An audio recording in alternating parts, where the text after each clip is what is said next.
अभी हम लोग रात्रिकालीन के सत्संग में उपस्थित हुए हैं।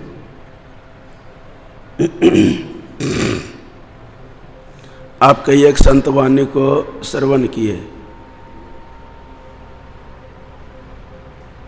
सबसे पहले आप साधक जी से गुरुदेव की वाणी को सुना।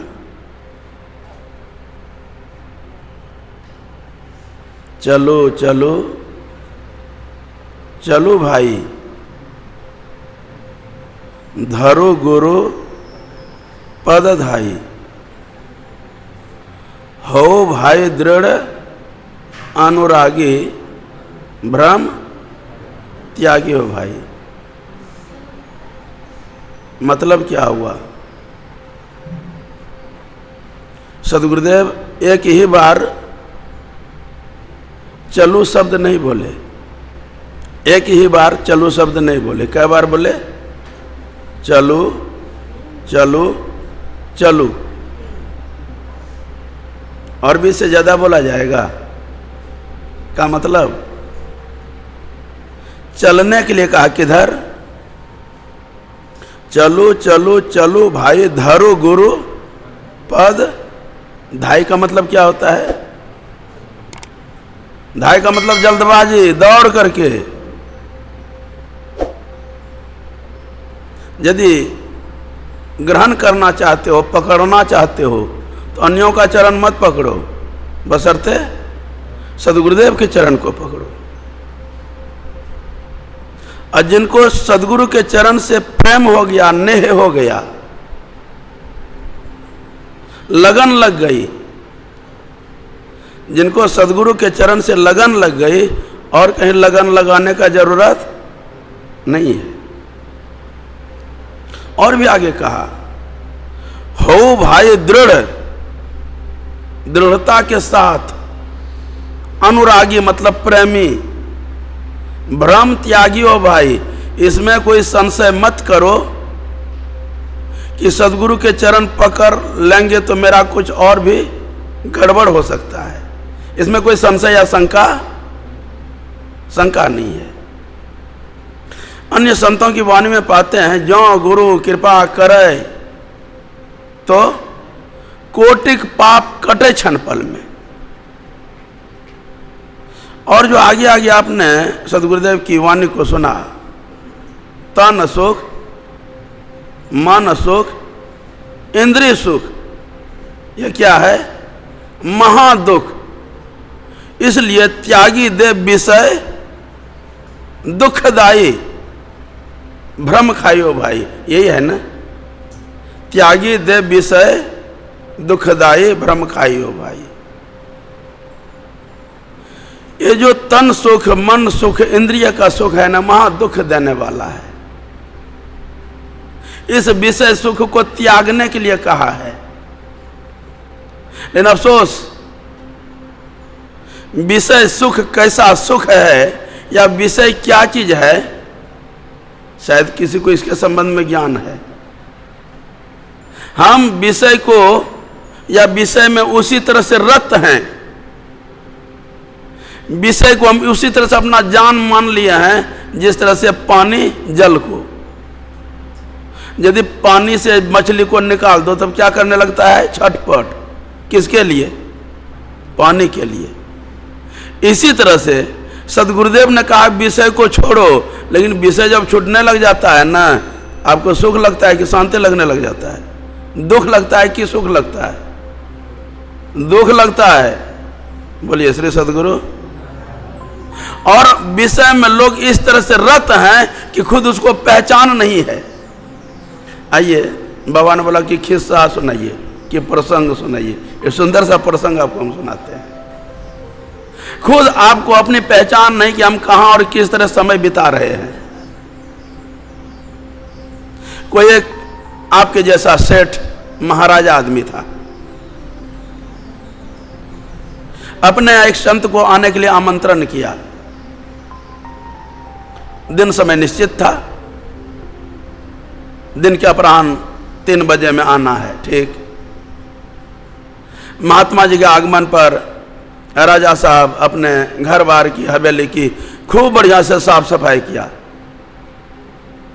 जगह जगह पर फूल की लड़ियां लटकाई, गुलदस्ते सजाए गए, सेंट छिड़का गया। किसके आगमन पर? महात्मा जी के आगमन पर। समय पर महात्मा जी आ गए। अग्रिपति इंतजार में था।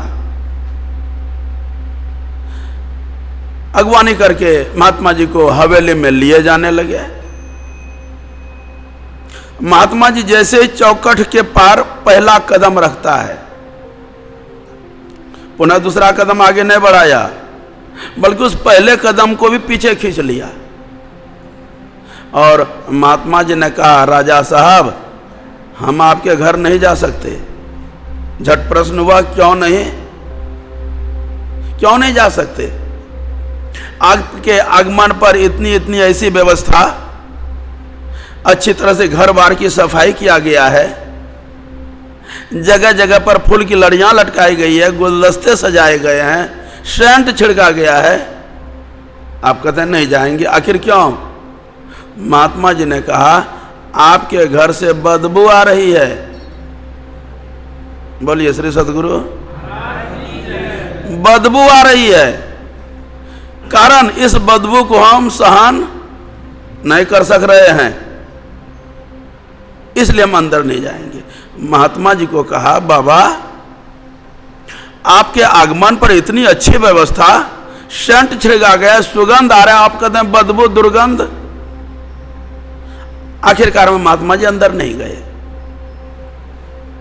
और अन्य दूसरे रास्ता में जाने लगे। आगे आगे महात्मा जी, पीछे पीछे राजा साहब। महात्मा जी उस रास्ते में चल दिए जो सामने में रविदास का गांव था, चमारों का गांव था। उनका क्या काम होता है? चाम फुलाना और जो भी कुछ सामान, जूता वगैरह बनाना। उधर से हवा सिसका, हवा जो आए ना तो दुर्गंध लेकर के राजा साहब नाक पर रुमाल लेते हैं, कपड़ा लेते हैं। बाबा, क्या हुआ? किधर जा रहे हो? क्यों, क्या बात हुआ? उधर से बदबू आ रही है और रविदास का गांव है, हम उधर नहीं जा सकते। राजा साहब ने कहा, हम उधर नहीं जा सकते। महात्मा जी ने कहा, राजा जी, क्या उस नगर में आदमी नहीं रह रहे? बोला, हाँ रह रहे, कि 5,000 की संख्या है। क्या उसको बदबू नहीं लग रहा है?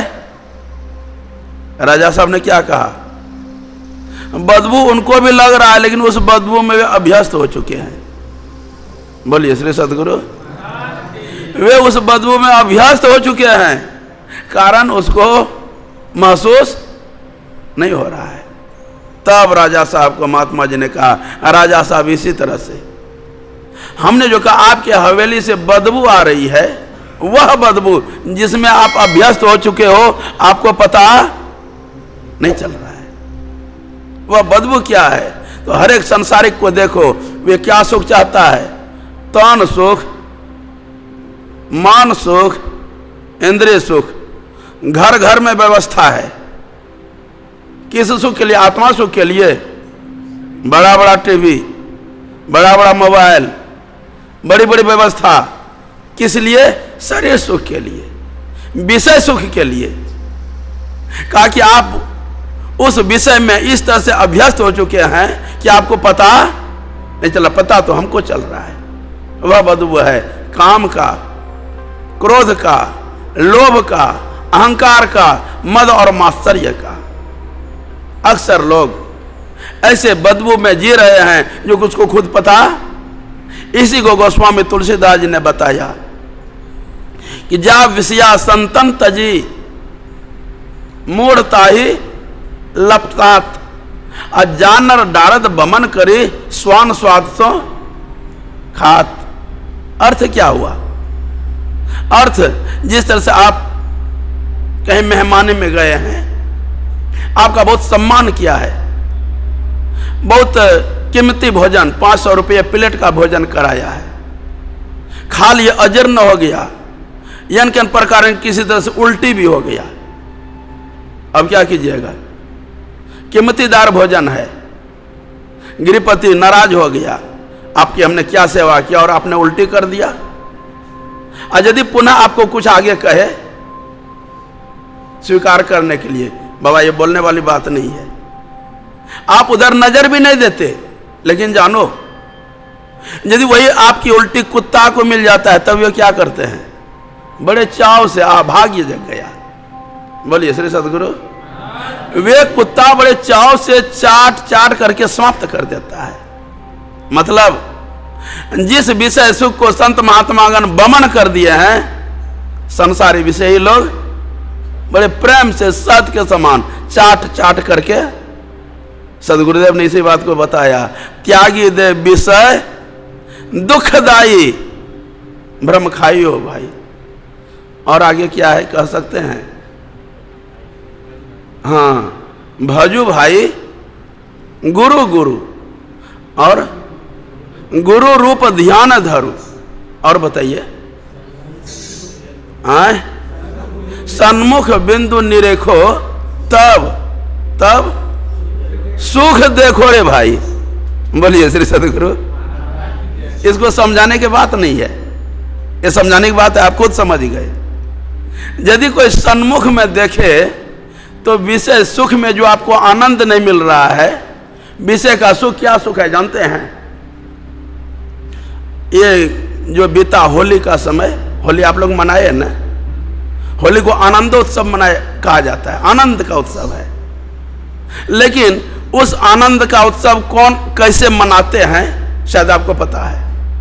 बहुत लोग उस आनंदोत्सव को 2-4 पैक चढ़ा लिया और रोड पर गिर गया। आनंद मिल रहा है ना उसको। बोलिए श्री सद्गुरु। आप विषय का सुख ले रहे हैं बेहोशी में, समझ रहे हो बात? आप विषय का सुख ले रहे हैं लेकिन होश में नहीं, बेहोश में। यदि आपको सचेत आ जाए, होश आ जाए, तब जो आपको सुख मिलेगा, तब जो आपको आनंद मिलेगा। संसार के विषय में वैसा आनंद, इसलिए सन्मुख बिंदु निरेखो और तब सुख देखो रे भाई। वह सुख मिलेगा, वह सुख मिलेगा जिस सुख को छोड़ने का मन, यो तो बाहर के रस में भी कुछ आनंद मिलता है लेकिन वह बेहोशी का आनंद हमने बताया। बाहर में पैक लगाता है, थोड़ा देर आनंद मिलता है, लेकिन संतों की वाणी में ऐसा आनंद है। सहजोबाई ने, मीराबाई ने, कबीर बाबा ने और सदगुरुदेव ने भी ऐसे हरि रस को पिया कि दुनिया से एक तरफ हो गया। लगता है आप लोग भी कुछ पैक चढ़ाए हैं, तब ना घर बार को छोड़ करके रात में यहाँ आए हैं। कुछ नशा है। यदि ये नशा और चढ़ जाए, और चढ़ जाए, किस तरह से मेरा भाई को जब नशा चढ़े ना तो पग घुंघरू बांध मेरा, हाँ, पग घुंघरू बांध मेरा नाच रे। हाथ में तो करताल ले लिया, अब पैर में तो घुंघरू बांध लिया, अब मेरे तो गिरधर गोपाल, दूसरों ना कोई। गाती बजाती ऐसे विभोर हो गई, कहाँ चली गई? तो वृंदावन। कृष्ण कन्हैया के सामने, उस पत्थर की मूर्ति के सामने आपको क्या दिखाई दे रहा है? पत्थर की मूर्ति। लेकिन मीरा जी को पत्थर की मूर्ति नहीं, बल्कि आप जिस तरह से सजीव दिखाई दे रहे हैं उसी तरह मीरा जी को सजीव दिखाई दे रहा है। और गाते बजाते मीरा जी भगवान कृष्ण में इस तरह से समा गई, इस तरह से समा गई, उसका आना जाना सब दिन के लिए बंद हो गया। समा गई, ध्यान इसको बोलते हैं। आप जिसका ध्यान करते हैं, जो ध्यान करते हो, उसमें इस तरह से पिल जाओ जिस तरह से पानी में पानी। मीराबाई के संबंध में ऐसे ही सुना जाता है। हर एक कोई शरीर छोड़ते उसकी स्मारक बनता है, समाधि स्थल बनता है, लेकिन मीरा की कहीं स्मारक सुनते हैं क्या? नहीं सुने। क्यों नहीं सुने हैं? तो मीरा ने शरीर छोड़ी नहीं, बल्कि भगवान में खुद समा गई। यह है ध्यान, यह है प्रेम, यह है प्रेमी और यह है प्रेमिका। ऐसा स्नेह हो। सहजोबाई ने इसी को गाया। ऐसे संसारी लोग, आपने क्या पिया? आपने क्या पिया? आप पीते हो 2-4 घंटा के लिए, वह आनंद मिलता है, नशा रहता है। हमने भी पिया। और कैसा पिया? तो पिया जी हरि रस पी मथवारा। 8 पहर झूमत ही बीते, डारे दियो सब भारा, अभया जी हरि रस पे मत भारा। जो कोई हरि रस का पान कर लिया ना, उसको संसार का भान यानी ज्ञान उसको नहीं रहता है। कारण सदगुरुदेव ने बताया, सन्मुख बिंदु निरेखो तब सुख देखो रे भाई। और एक बालक ने क्या भजन गाया, क्या गाया? हाँ, लेकिन गुरु का नगर कैसे जाएंगे, जैसे तैसे नहीं। ये ससुराल और नैरा का गप नहीं है। यन कन प्रकार चल दिए टैची उठा करके। भाई हो कैसे जाए गुरु के नगरिया, अब मैली मोर चदरिया ना। लेकिन यदि आपको हम कहें आप तो ऊपर से बड़ा साफ सुथरा लग रहे हैं, और फिर आपका चादर मैली कैसे है? मैली का मतलब क्या हुआ? तो बाहर से हम खूब शैम्पू साबुन से नहाते हैं, बाहर चिकना गोरे गोरे लगते हैं। हम आज यदि आपको पूछें बाहर जितना साफ हो भीतर भी ऐसे ही साफ है क्या? बोलिए श्री सदगुरु। जिस तरह से बाहर आप साफ दिखते हो भीतर भी साफ है क्या? और जिसका भीतर साफ हो जाता है ना, बाहर की सफाई की कोई जरूरत नहीं होती है। मीरा जी के जीवन को जाने हैं? मीरा जी कितना खूबसूरत थी, इतना बदसूरत थी, कहते हैं उसके पति ने उसको जंगल में ही छोड़ दिया कि इसको ले जाएंगे तो लोग हमको क्या कहेगा। हाँ, वहाँ सबरी जी इतना बदसूरत थी कि उसको जंगल में ही छोड़ दिया, लोग हमको क्या कहेगा। लेकिन सबरी जी का बाहर तो रूप नहीं था, लेकिन भीतर इतना स्वरूप था कि भगवान श्री रामचंद्र जी जाकर के खुद उनको दर्शन दिए। बोलिए श्री सदगुरु। तो कैसे जाए गुरु के नगरिया, अब मैली मोर चदरिया ना। एकाएक धन ही बिसर लो, और दूसर माया में लिपटा लो। आपके शरीर को गंदा करने वाला क्या है जानते हो? बहुत धन हो गया, उसके ऊपर बहुत कीचड़ चढ़ गया। आपको स्वीकार है इस बात को? बोलिए श्री सदगुरु। यदि हम कहते हैं कि जिसको धन हो गया उसको कीचड़ चढ़ गया, धन नहीं होता तो ये व्यवस्था कैसे होती? ये जो करोड़ों की लागत से आपने महल बनाया कैसे बनता?